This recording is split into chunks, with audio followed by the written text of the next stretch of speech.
stories of the goddess, we find keys of how we can bring her from this abstract belief system, a lofty ideal that we one day will reach, or that we end up comparing ourselves with and, let's be honest, failing living up to, and instead bringing her into an intimate, living, breathing, moment-to-moment experience.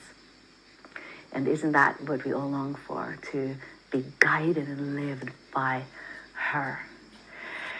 So today I want to tell you a story, and this story is about Vasalisa meeting the Crone goddess Baba Yaga.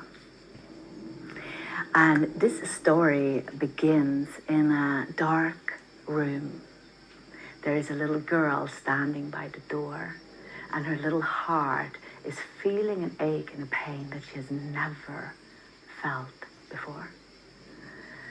Over by the window, there's a bed, and there are people bowed over the bed with very worried looks in their faces. And in the bed is the little girl's mother, and the mother is dying. At one point, the mother calls the little girl over, little Vasalisa, and she said, "My beautiful Vasalisa, my beautiful girl, I am going to leave this body, but I want you to know that mother never leaves. Mother is always here. Mother is what vibrates through all of this beautiful existence. And mother is always available and guiding you, no matter what you will go through in life." And then the mother reaches for the drawer, and she says her hands is too weak to open it. And she asks Vasalisa, "Open the drawer, my little girl." And the little girl, with tears streaming down her face, opened the drawer, and in it is a little doll. And the mother says, "Take this doll and keep it in your pocket. And whenever you feel lost in life, just reach your hand in the pocket, and the little doll will guide you." The mother dies, and the house is stricken with grief. The father is wandering around in the rooms at night. She hears him crying. Everything is sad. The garden is sad. The bees have stopped humming. The birds have stopped singing. And the little girl is lost. She's feeling such a longing for her mother. But of course, then she remembers her mother's words, and she looks around her, and she begins to see that mother never leaves. But then the years go by, and she starts to grow up, and the father one day comes home and tells her that he will marry again. And into the house moves a woman with her 2 daughters. And this new mother and her daughters are not friendly with Vasalisa. They treat her like a servant. And as the years go by, Vasalisa begins to forget her mother's words. Because of course, Vasalisa is dependent on her family to be fed, to be warm, to have safety. So Vasalisa, she begins, like most of us, to adapt. The more the new mother is scolding her and telling her that she's not good enough, the more Vasalisa tries to be better. The more the stepmother is giving her impossible tasks, the Vasalisa tries harder, and she tries to do more. And in this momentum, she begins to disconnect more and more from herself. She's like a shell of herself. And the paradox is that the more she tries, the less it works. The more the new mother and the daughters are teasing her are rejecting her or freezing her out. But of course, at this point, Vasalisa, she doesn't remember her own source connection, so all she can do is to try harder. One day, when the father is away on a long trip, the mother has been particularly harassing Vasalisa. But at this point, Vasalisa has become numb, and it kind of irritates the new mother. And the new mother kind of comes up with a plan, and she extinguished the fire in the hearth of the house. And she blames Vasalisa. Look, now we don't have fire. Look what you have done. Now we can't cook. We are going to freeze. You have to go and find the fire. You have to go into the dark forest. There is, you will find a house, and you will find Baba Yaga, the keeper of the fire. And you have to ask her to give the fire to you. And Vasalisa, she has no choice. And with shaking legs and dry mouth and a knot in her stomach, she walks with the unlit lantern into the dark forest. And she walks and walks deeper than she had ever been. And she begins to see the village lights in the distance. And the more dark it becomes, the more afraid she is. She doesn't know the way. The trees are starting to look like shadowy monsters. And she feels very lost. And then, all of a sudden, she feels a vibration in her pocket. And first she wonders, what is this? And then she reaches her hand down and she feels the doll. And all the memories come flooding back to her. The doll. She remembers her mother's words. If I ever will be lost in life, ask the doll. And she, with trembling voice, asked the little doll, I'm so lost, I don't know the way, I have to find the fire, I have to find this Baba Yaga. And the little doll says, let me lead the way. Just relax. Let me lead the way. Let me lead your feet forward. Let me show you the path. And Vasalisa still tense from all the years of mistrust, all the years of disconnection, begins to lean in to this very risky invitation. How can this doll guide the way? But she doesn't have any other choice. So she begins to let her feet be moved. And she moves deeper and deeper into the dark. And it goes on for days and nights. In the night, she finds the little doll, shows her little shelters that she can sleep in. The little doll wakes her up in the mornings. The little doll shows her where she can find water and berries that she can eat. And there's even chestnuts ready for her that she can gather and bring with her. And one day, as the darkness again is penetrating the forest, all of a sudden she begins to see light between the trees. And her little heart flutters and starts to beat faster. And she walks closer.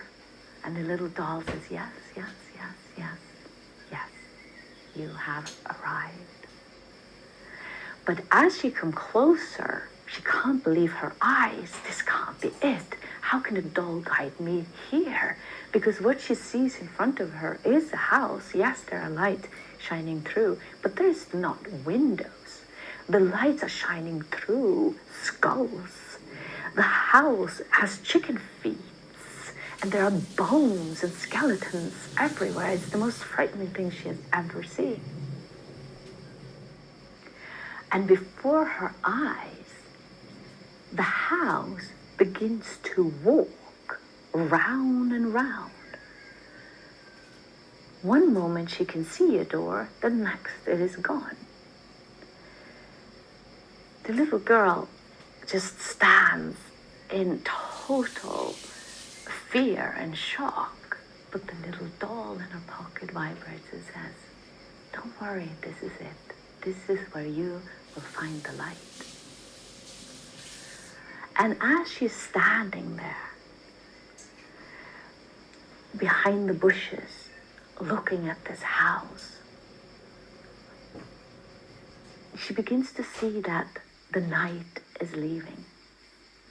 And right when she begins to see more colors, she begins to see nature, the dawn is rising, she hears a swish through the trees. And flying in on a broom comes a woman like nothing she's seen before. Swish! She stands in front of her, and this is Baba Yaga, the Crone goddess. And Baba Yaga has long yellow nails. She has blood stains on her dress. She has teeth growing in all directions. Her eyes are glowing red, and her hair have birds' nests in it, and spider webs, and there are snakes crawling out of her pocket. And she says, "Who are you?" Little Vasilisa has never been so afraid in her whole life. And she says, I'm Vasilisa. I'm here to, I wonder if you can give me the light. Her laughter just breeds this most horrendous stench washing over Vasilisa's eyes, like kicked back by the smell and by the sound of this belly roar. And Baba Yaga says, "In your dreams." But Vasilisa, she's about to, even if she wants to run away, the little doll says, "Ask again, ask again, ask again." And Vasilisa says, "I come so far. I've gone through the dark forest all alone. If I don't come home with the light, my family and I will die." And Baba Yaga, she just laughs again. It's like, "Go away, I will eat you." And Vasilisa is about to turn and just run on her little legs as fast as she can. But the little doll in the pocket vibrates and says, No, stay. You're here to find the light. Stay. And Vasilisa stays through her fear. And she asks again, "I have come for the light." And this time Baba Yaga looks at her, looks at this little girl, staying, even if she's trembling in fear. And she says, "All right, come inside." And Vasilisa walks with her, and the house turns, and the door reveals itself, and in they walk. And Baba Yaga says, "I may give you the light, but first you have to do something for me." And she says to Vasalisa, you have to clean my house,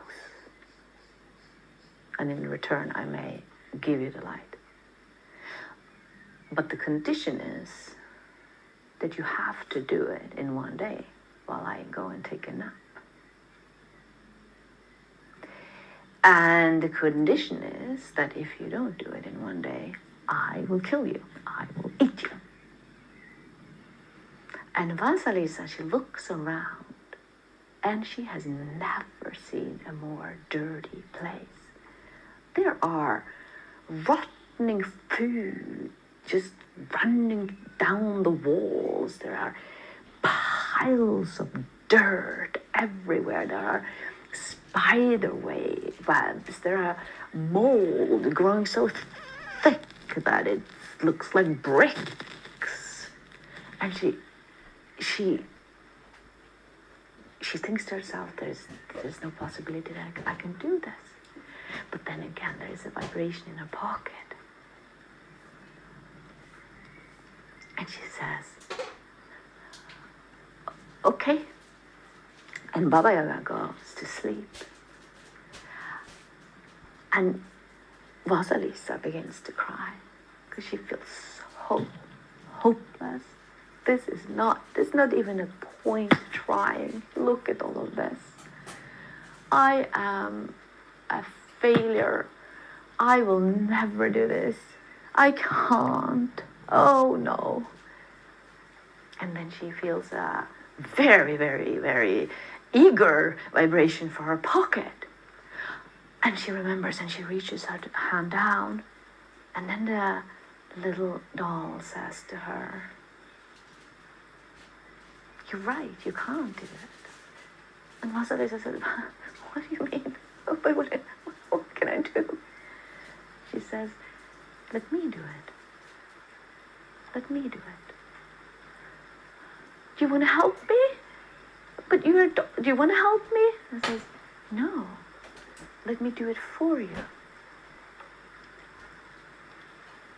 And Vasalisa all of a sudden feels so tired. And the little doll says, go to sleep. Let me do it for you. And Vasalisa, she falls into the deepest sleep she's ever experienced. And she's woken up by birds and the smell of roses and fresh peppermint and lemongrass. And when she blinks her eyes open, the whole house is sparkling clean. And she looks around in awe, and in that moment Baba Yaga comes out from her room. And she looks around. And Vasalisa is so happy and proud. She says, look, can I now have the light? And she offers her little lantern. And Baba Yaga is not pleased. She even looks more irritated than before. And she says, no, I don't want to give you the light. You have to do another task for me. And this time she asks Vasalisa to separate the husk from the seed from the largest pile of wheat she has ever seen. It was like 3 times her height. And Baba Yaga said, you have to do this while I go out on my errand tonight. You have to do it in one night. And if not, I will kill you and eat you. And Vasalisa looks up on this big pile. Baba Yaga swooshes out on her broom. And Vasalisa falls into hopelessness that she has never ever felt before, because of course this cannot be done. But again she feels that little tremor in the pocket, and the doll says, let me do it. Let me do it for you. And again Vasalisa falls into the most nourishing, deep, soft sleep. And when she wakes up, she sees two perfectly divided piles, husk and seeds. And right when she sees it, Baba Yaga swooshes in. And look at what she's done.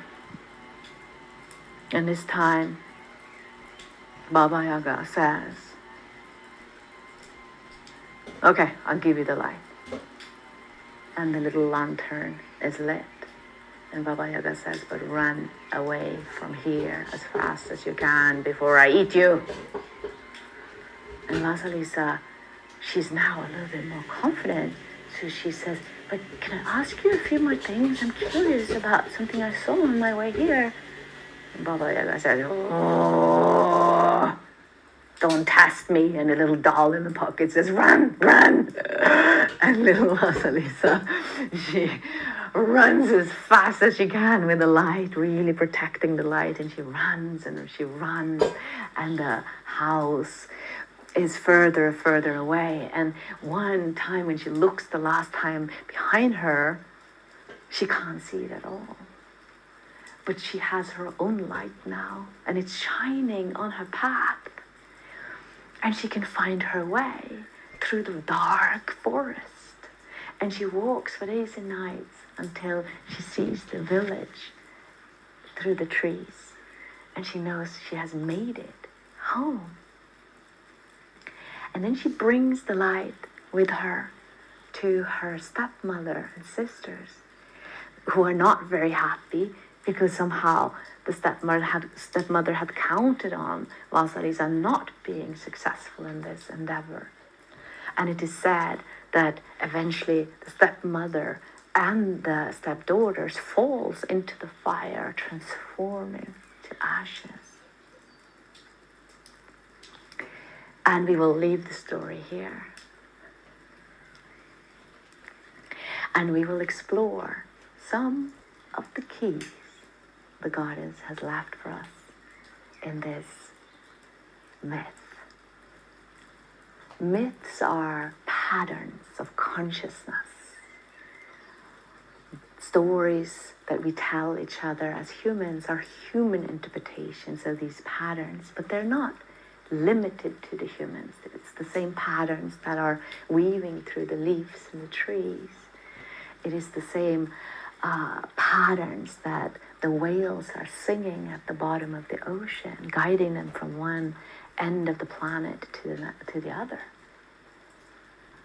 These are patterns and songs and maps of the Great Mother herself.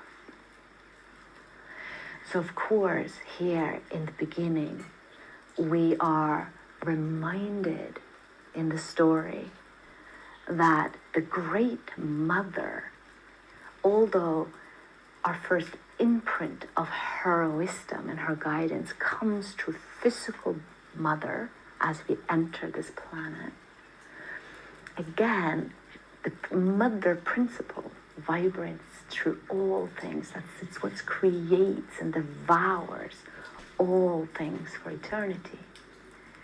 And that we have that source connection, no matter if we are losing the form of mother or we are losing the form of beloved, that this love and guidance is here even when forms come and go. And when we see how Vasalisa begins to forget, it may mirror to us how it somehow seems like the human predicament that we, although we are born with this source connection, you see this luminous light shining through children. By our adaptation and messages we get from the outside, we begin to adapt to fit into an outer structure, and without the kind of loving guidance from those around us, we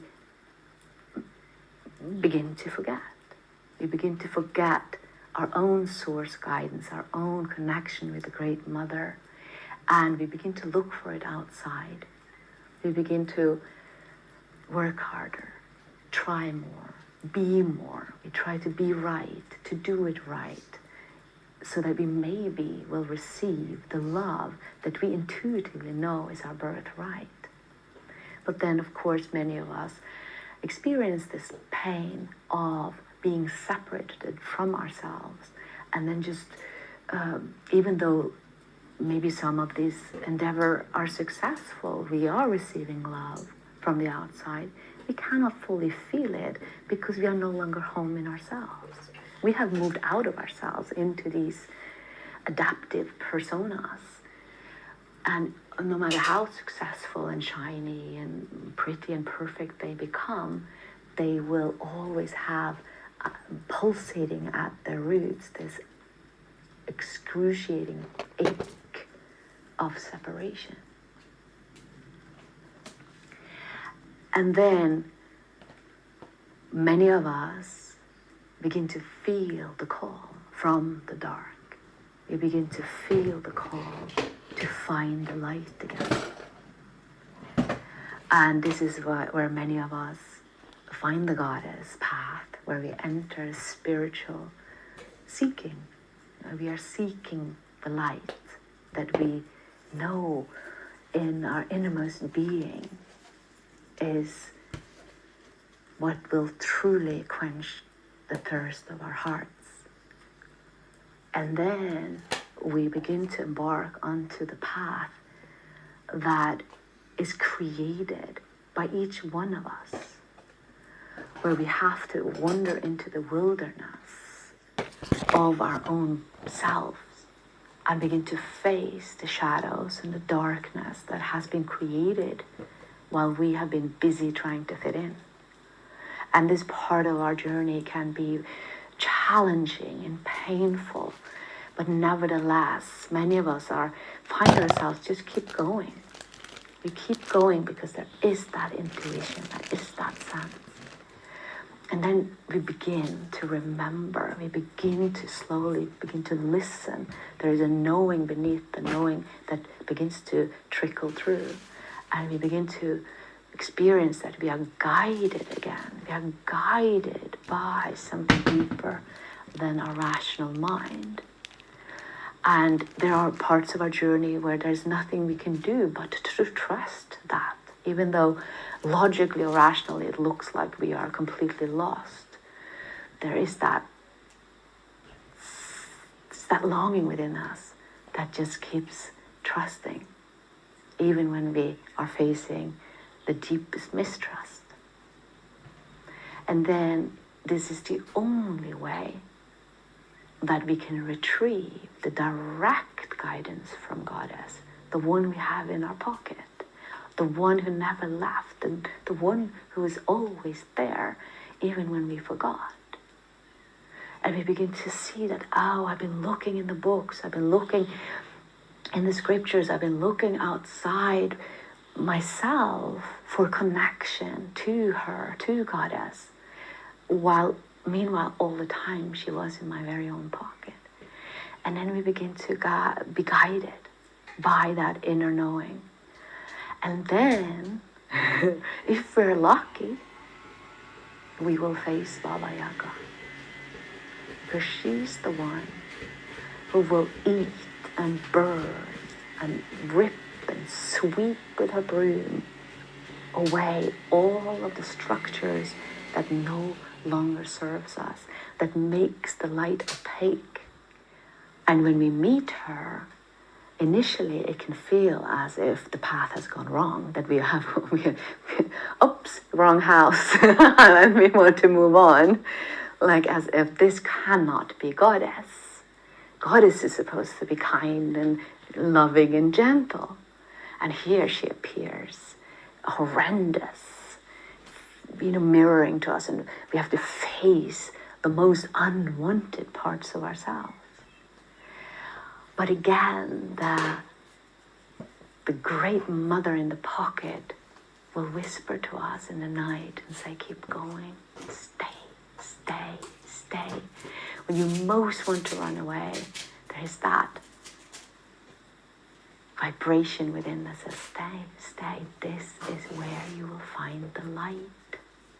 And we enter that thick, dense, dark aspect of the goddess path, where we retrieve our wholeness.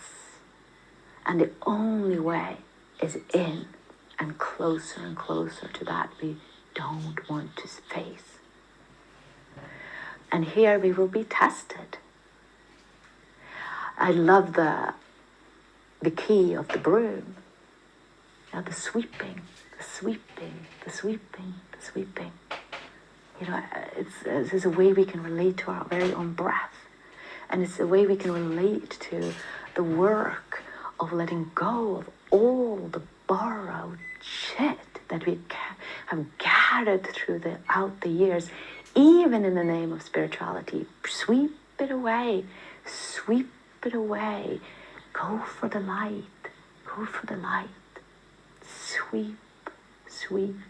Sweep. And this is what Goddess wants for you. This is what Goddess will do for you if you get out of the way. And here comes this part where she says, let me do it for you. And this is the place of surrender in our path. This is the place where we have to receive. And it sounds easy, but this is a place we will meet our unworthiness. This is a place we will meet our control. That we will meet all the years that we have buckled up and created a persona like, no, but I have to do it myself. We will meet the beliefs that tell us that there is no support for me. All of those layers we have to breathe through. Yeah, let the broom breathe through. And then she will come. She will be able to reach us. Yeah, when we are finally unclenching the rigid little separate me, and there is a surrender, and then we come into the movement of life itself, which is the goddess, and she moves our feet, she moves our hands, she moves our words, she moves us. And it's not even like I am doing it for Goddess. She says, no, let me do it. Let me do it. And for many of us, you know, who have prayed for surrender to Goddess for years and years and years, we'll be confronted at this place. Are we available for her? Or are we still busy thinking we have to do it? Do we trust? Do we really trust that she's real? Do we really trust that someone will be there if we fall apart? Only way is to find out. Only way is to surrender.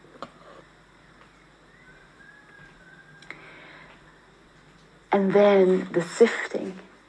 There's the key too, the sifting, the discernment. Yeah, to see what is what. It looks the same. When the husk and the seed are one, it looks like the same, but then comes this process of sifting. And that consciousness that comes through when we surrender is not a passive goo of nothing will happen. What we surrender into is the magnificent of evolution, of creativity that creates all things. And it also has an aspect of a very crystal-like preciseness that is something we can cultivate and become familiar with within our own consciousness. The capacity to see and to discern. And this kind of discernment creates trust within our own system that allows us to be soft and open and alive in our bodies, because we are not becoming stupid. What we are surrendering to is pure intelligence. Sifting through, and again, let her do it. In order for that consciousness to come through, again, surrender, receive her. This is why the Goddess Wisdom Keeper will spend so much time in embodiment work, because we will have to unclench all the rigid places in our body and in our subtle body, in our emotional body, that create these rocks in the river that wants to flow through us. And again, we are not trying to get rid of any rocks, because the rocks are made also of the same essence than the river. So we are bringing that, allowing her loving kindness to illuminate and soften all the rigid places so she can flow through. Now, there's another part that I also want to illuminate here, and that is the part where Vasalisa brings the light back. She brings it back to the stepmother and the stepsister. And this is a very essential part of our practice and path. That when we find the light within ourselves, right there is a pitfall to create separation again. Like, oh, now I have the connection, now I have this. And then we leave parts of ourselves behind. I never want to feel that again. And then we create this subtle unconscious pushing away our own self. So in our path, when we have found the light, that connection, that we hear the inner guidance from Goddess, we invite that light into the corners that are sticky and horrible. Because of course, the stepmother and the stepdaughter, like Baba Yaga, like Vasalisa, like the doll in the pocket, are all part of our own consciousness and the consciousness of the world. So we want to bring the light back to those parts that were so lost in the conditioned endeavor of trying to be power over, that was trying to dim the light of the wild girl, the untamed girl. Those are also parts of ourselves, the internalized patriarchy. And we want to bring the light back to them, and then we learn in the story that the light transforms them, because the fire is, of course, the great transformer. There are, of course, many keys in this story that we haven't visited today, but we're going to leave it here. And I just want to leave you here with a contemplation that you can bring into your day. Just see, where can you receive more from her? Where can you risk to allow her loving presence to flow through you? Let love do it. Let love do it for you.